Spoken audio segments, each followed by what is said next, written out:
നമസ്കാരം. കേരളം പ്രളയസമാനമായ സാഹചര്യത്തിൽ കടന്നുപോയ ഘട്ടത്തിൽ മലപ്പുറത്ത് എത്തിയ വി.ഡി. സതീശൻ യൂത്ത് ലീഗ് നേതാവിന്റെ വീട്ടിൽ സൽക്കാരത്തിന് പോയി എന്ന രീതിയിലുള്ള വിവാദത്തിന് മറുപടിയുമായി മുഖ്യമന്ത്രി. ഇന്ന് മന്ത്രിസഭായോഗം ചേർന്നതിന് ശേഷമുള്ള വാർത്താസമ്മേളനത്തിലാണ് അദ്ദേഹം മറുപടി നൽകിയത്. താൻ ഒരു സുഹൃത്തിന്റെ വീട്ടിൽ ഭക്ഷണം കഴിക്കാനാണ് പോയതെന്നും സൽക്കാരത്തിനല്ല എന്നും അദ്ദേഹം പറഞ്ഞു. മഴക്കെടുതിക്കിടെ മുഖ്യമന്ത്രി സൽക്കാരത്തിന് പോയെന്ന ആരോപണത്തിന് അദ്ദേഹം വിശദമായ മറുപടി നൽകി. മഴ സംബന്ധിച്ച് വെളുപ്പിന് 5 മണി മുതൽ വിവരം ലഭ്യമായതു മുതൽ ജില്ലാ കളക്ടർമാരുമായും MLA-മാരുമായും മന്ത്രിമാരുമായും സംസാരിച്ച് എല്ലാ സജ്ജീകരണങ്ങളും നടത്തിയിരുന്നു. ഈ ഘട്ടത്തിൽ എല്ലാം നിയന്ത്രണ വിധേയമായി എന്ന് മനസ്സിലാക്കിയതുകൊണ്ടാണ് താൻ മുൻപ് ഏറ്റിരുന്ന പരിപാടികൾക്കായി പോയത് എന്നും അദ്ദേഹം പറഞ്ഞു. അദ്ദേഹത്തിന്റെ വാക്കുകളിലേക്ക്. രാവിലെ മുതൽ 5 മണിക്കാണ് വിവരം അറിയുന്നത്. 5 മണി തൊട്ട് റവന്യൂ മിനിസ്റ്ററെ ബന്ധപ്പെട്ടു, ചീഫ് സെക്രട്ടറിയെ ബന്ധപ്പെട്ടു, ജില്ലയിലെ ചാർജുള്ള മന്ത്രിമാരെ ബന്ധപ്പെട്ടു, എല്ലാ കളക്ടർമാരെയും ബന്ധപ്പെട്ടു, എല്ലാ മന്ത്രിമാരും സ്പോട്ടിലെത്തി, എല്ലാ MLA-മാരെയും ബന്ധപ്പെട്ടു, എല്ലാ കളക്ടർമാരെയും ബന്ധപ്പെട്ടു. നമ്മൾ അങ്ങോട്ട് വരേണ്ട ആവശ്യമുണ്ടോ എന്ന് അവരോട് ചോദിച്ചു. വരേണ്ട ആവശ്യമില്ല എന്ന് പറഞ്ഞു. നമ്മൾ എടുത്ത പ്രോഗ്രാമിന് പോയി. ഞാൻ ഭക്ഷണം കഴിച്ചു പോയി അന്ന് 3 മണിയായപ്പോൾ. എനിക്കറിയില്ലായിരുന്നു 2018-ലും 2019-ലും ദുരന്തം ഉണ്ടായിരുന്നപ്പോൾ അന്നത്തെ മുഖ്യമന്ത്രി നിരാഹാരമാണ് ഇരുന്നതെന്ന് എനിക്ക് അറിയില്ലായിരുന്നു. ഞാനൊന്ന് ഭക്ഷണം കഴിച്ചു പോയി. നിങ്ങൾ എത്ര അപവാദ പ്രചരണമാണ് നടക്കുന്നത്.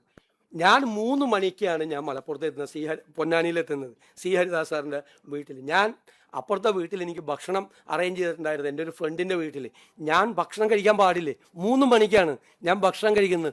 എന്ത് തെറ്റാണ്, എന്തൊരു അപവാദ പ്രചരണം, എന്തൊരു ഹീനമായ അപവാദ പ്രചരണമാണ് നടക്കുന്നത്. ഭക്ഷണം കഴിച്ചെന്ന് അല്ലല്ല വെയിറ്റ്, പിന്നെന്താ?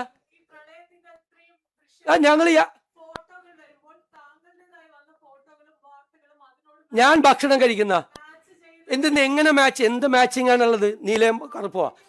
നിങ്ങളെന്താ ഒരു ഭക്ഷണം കഴിക്കുന്നത് ഫോട്ടോ എടുത്ത് പുറത്തു കൊടുത്തതിന് നിങ്ങൾ എന്താ ഔചിത്യമുള്ള നിങ്ങളുടെ ചോദ്യത്തിൽ? അല്ലത് ഭക്ഷണം കഴിച്ചോ, തെറ്റുപറ്റിപ്പോയി, ഇനി മുതൽ ഭക്ഷണം കഴിക്കാതിരിക്കും. എന്തൊരു മര്യാദകേടാണ്. എത്ര ഹീനമായിട്ടുള്ള പ്രചരണമാണ്. ഒരു സ്ഥലത്ത് ഭക്ഷണം കഴിക്കുന്നത്, ഒരു സ്ഥലത്ത് വെള്ളം എടുക്കുന്നത്. അല്ല, ഒരു ചോദ്യത്തിന് മറുപടി പറ. ഇതിനൊന്നും മറുപടി പറ. എന്താ ഔചിത്യക്കുറവാണ് ഭക്ഷണം കഴിച്ചതിന്? ഭക്ഷണം കഴിക്കാൻ പാടില്ലേ? നിങ്ങൾക്ക് വേറെ എന്തോ ദുരുദ്ദേശമുണ്ട് നിങ്ങൾ ചോദിക്കുന്നതിൽ.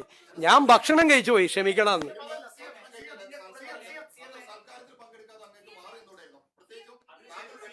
ഞാൻ സൽക്കാരത്തിലല്ല പോയത്, എനിക്ക് ഭക്ഷണം കഴിക്കാനാ പോയത്.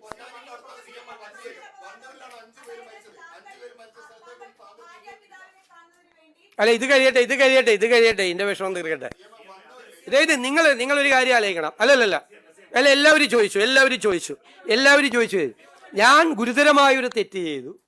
അന്ന് വെള്ളപ്പൊക്കം ഉണ്ടായ ദിവസം ഞാൻ ഭക്ഷണം കഴിച്ചു. 3 മണിക്ക് ഭക്ഷണം കഴിച്ചു.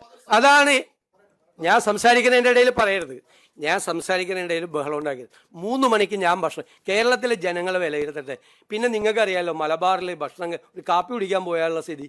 മലബാറിൽ ഏതെങ്കിലും വീട്ടിലൊരു കാപ്പി കുടി, അവർ ഈ വെള്ളപ്പൊക്കം എന്ന് പറഞ്ഞിട്ടല്ല, ഞാനൊന്ന് വരുമെന്ന് പറഞ്ഞു, ഞാനൊന്ന് ഹരിദാസേട്ടൻ്റെ വീട്ടിൽ പോകുമെന്ന് പറഞ്ഞു. അപ്പോൾ അടുത്ത വീട്ടിൽ ഭക്ഷണം കഴിക്കണമെന്ന് പറഞ്ഞു. ആ വീട്ടുകാർ മുഴുവൻ ഭക്ഷണം കഴിക്കാതെ 3 മണി വരെ എന്നെ കാത്തിരിക്കുക. ഞാൻ 3 മണിക്കാണ് എത്തിയത്. ഇതിൻ്റെ താമസവും കാര്യങ്ങളും ഓൺ ദ വേയിൽ മുഴുവൻ എല്ലാവരുമായിട്ട് ബന്ധപ്പെട്ടുകൊണ്ട് കംപ്ലീറ്റ് ഇരിക്കുകയാണ്. പിന്നീട് മലബാറിലായിരിക്കും പ്രശ്നം എന്ന് പറഞ്ഞു. മലബാറിലെ കളക്ടർമാരെ മുഴുവൻ എല്ലാ ഉദ്യോഗസ്ഥന്മാരെ ബന്ധപ്പെട്ടുകൊണ്ടിരിക്കും. നിങ്ങൾക്കൊന്നും പറയാനില്ലാത്തത് കൊണ്ട് നിങ്ങൾ ഒരാൾ മുഖ്യമന്ത്രിക്ക് ഭക്ഷണം കഴിക്കാൻ പാടില്ല എന്ന് എനിക്ക് ഇപ്പോഴാണ് മനസ്സിലായത്.